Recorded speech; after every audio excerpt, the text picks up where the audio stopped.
రాజకీయం అనేది డబ్బు సంపాదించడానికి ఓ చక్కటి మార్గం. అవినీతి చేసినా సరే తెల్ల చొక్కా ముందు ఆ అవినీతి మరక కనిపించకుండా కనిపించొచ్చు. గల్లీ నాయకుడే మంది మార్బలంతో కనబడ్డ వాటిని కనబడ్డట్టు కబ్జా చేసేస్తూ జల్సాలుగా బ్రతుకుతుంటారు. ఇక సీఎం అయితే ప్రత్యేకంగా చెప్పనక్కర్లేదు. రాష్ట్ర అధికారమే అతని చేతిలో ఉంటుంది. 5 ఏళ్లు ఏం చేసినా అడిగే వాళ్ళుండరు. ఒక్క సంతకం పెడితే చాలు కావాల్సిన స్థలాన్ని తన పేరున రాసేయించుకోవచ్చు. రాష్ట్రాన్ని అమ్మేసుకున్నా, అప్పుల్లో నెట్టేసినా ఆశ్చర్యపోనక్కర్లేదు. కానీ రాష్ట్రానికి 2 సార్లు సీఎం అయినా సరే చివరి వరకు ఓ పెంకుటింట్లోనే జీవితాన్ని వెళ్లదీశాడు ఓ సీఎం. నమ్మడానికి ఆశ్చర్యంగా ఉంటుంది, కానీ ఇది నిజం. ఆ నేత ఎవరో కాదు, సిద్ధవనహల్లి నిజలింగప్ప. అధికారమే మన చేతిలో ఉంది, ఎంతో కొంత సంపాదిద్దాం సార్ అంటే సంపాదన కాదు కదా, చిల్లి గవ్వ కూడా అవినీతి చేయను, చేసినా సరే ఊరుకోను అని తెగేసి చెప్పిన మహానేత ఆయన. ఆయన గురించి చెప్పే ముందు మీకో సంఘటన చెప్తాను. కాస్త వెనకటి రోజుల్లోకి వెళ్తే నిజలింగప్ప రాజకీయాల్లో చితికిలపడ్డ రోజులవి.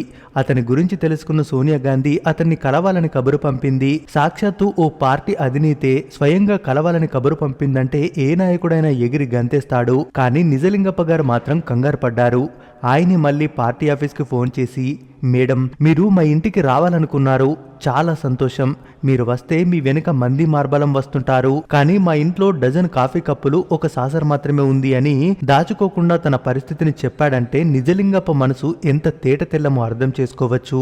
అంతేకాదు, తనకి భారతరత్న ఇస్తున్నారని తెలిసి అంత పెద్ద పురస్కారాన్ని నాకు ఇచ్చి నాలాంటి చిన్నవాడిని పెద్దవాడిగా చేయొద్దు. నాకంటే మహామహులు ఎందరో ఉన్నారు, దయచేసి వాళ్ళకి ఇస్తే నాకు ఇచ్చినట్టే అని రాష్ట్రపతి గారికి లెటర్ రాశారాయన. ఆయనకి డబ్బు అక్కర్లేదు, పేరు పరపతితో పనే లేదు.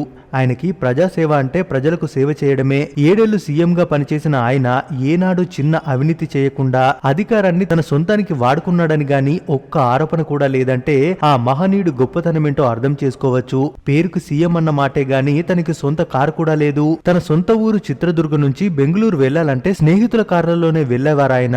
ఇక ఎవరైనా ఫంక్షన్స్ కి పిలిస్తే రోడ్డు మీద ఉండే టాక్సీలోనే వెళ్లేవారు. తను సీఎం అని గాని ఏనాడు దర్పం చూపించలేదు. ఓనాడు అనుకోకుండా జారిపడి నిజలింగప్ప గారి కాలు విరిగింది. అయితే విషయం తెలుసుకున్న అప్పటి ముఖ్యమంత్రి రామకృష్ణ హెగ్డే పెద్ద పెద్ద ప్రైవేట్ హాస్పిటల్ కి తీసుకెళ్దాం, మంచి ట్రీట్మెంట్ ఇప్పిస్తామన్నా సరే బెంగళూరులోని గవర్నమెంట్ హాస్పిటల్ కి తీసుకెళ్లమన్నారు ఆయన. నేను సామాన్యుణ్ణి, అందరికీ అందుబాటులో ఉండే వైద్యమే నాకు కావాలి అని తెగేసి చెప్పారు. ఇక ఓసారి హెగ్డే గారు అమెరికాలో ట్రీట్మెంట్ కోసం వెళ్లినప్పుడు నిజలింగప్ప గారికి ఫోన్ చేద్దామంటే ఆయన ఫోన్ ఎంతకీ కలవడం లేదు. దాంతో సంబంధిత జిల్లా ఎస్పీకి ఫోన్ చేసి వివరాలు కనుక్కోమన్నారు. విషయం ఏంటంటే నిజలింగప్ప గారు ఫోన్ బిల్ ని రీఛార్జ్ చేయించలేదు. అందువల్లే కనెక్షన్ ని కట్ చేశారు సదరు డిపార్ట్మెంట్. ఆ బిల్ కూడా 85 రూపాయలు. ఇదే విషయాన్ని ముఖ్యమంత్రికి చెప్పగానే కనెక్షన్ పెట్టించమంటూ ఆర్డర్ ఇచ్చారు. ఇక ఎస్పీ కనెక్షన్ పెట్టించడంతో ఓ రోజు పేపర్ చదువుతున్న నిజలింగప్ప ఫోన్ రింగ్ అయింది. అవతల ఉన్నది ముఖ్యమంత్రి. కాసేపు మాట్లాడిన తర్వాత సదరు ఫోన్ డిపార్ట్మెంట్ కి ఫోన్ చేసి బిల్ ఎవరు కట్టారు అని కనుక్కున్నారు నిజలింగప్ప గారు. కట్టింది ఎస్పీ అని తెలిసి అతనికి ఫోన్ చేసి 1వ తారీఖు ఇంటికి రమ్మని కబురు పంపారు. అలా ఆ ఎస్పీ కట్టిన 85 రూపాయలని చేతికిచ్చి కృతజ్ఞతలు చెప్పారు. అప్పట్లో ఆయన చేతిలో 85 రూపాయలు కూడా లేవంటే ఆయన ఎంత నిబద్ధతతో పనిచేశారో అర్థం చేసుకోవచ్చు.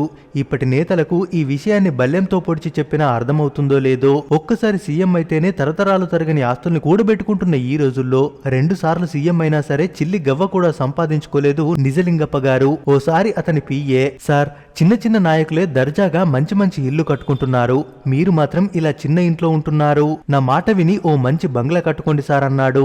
అందుకు నిజలింగప్ప గారు, ఉండేదాన్ని బట్టి విలువ మారుతుందోయ్, వాళ్ళు గొప్ప గొప్ప ఇంట్లో ఉంటే చాలు అనుకునే నాయకులు, నేను ప్రజల గుండెల్లో ఉండాలనుకునే నాయకుణ్ణి, అయినా ఈ డబ్బులంతా ఏం చేసుకుంటామయ్యా, మీ చాదస్తం కాకపోతే అంటూ బదులిచ్చారంటే నిజలింగప్ప గారి గొప్పతనం మాటలకు అందంది. 1902 డిసెంబర్ 10న కర్ణాటక రాష్ట్రం బళ్ళారిలోని ఓ చిన్న గ్రామంలో ఓ మధ్యతరగతి కుటుంబంలో జన్మించిన ఆయన 97 సంవత్సరాల వయసులో 2000 సంవత్సరం ఆగస్టు 9న కన్నుమూశారు. నిజానికి ఈ రోజుల్లో ఇలాంటి నేతలు ఉంటారా అంటే నమ్మడానికి కాస్త ఆలోచించినా కళ్ళ ముందు సాక్ష్యాలు కనిపిస్తుంటే నమ్మక తప్పదు. ఏది ఏమైనా నేటి తరానికి ఇలాంటి రాజకీయ నేతల గురించి చెప్పాల్సిన అవసరం ఎంతైనా ఉంది. మరి నిజలింగప్ప గారి గురించి మీరేమనుకుంటున్నారో మీ అభిప్రాయాన్ని కామెంట్స్ రూపంలో తెలియజేయండి. మరిన్ని ఇలాంటి వీడియోస్ కోసం మన ఛానల్ ని తప్పక సబ్స్క్రైబ్ చేసుకుని సపోర్ట్ చేయండి.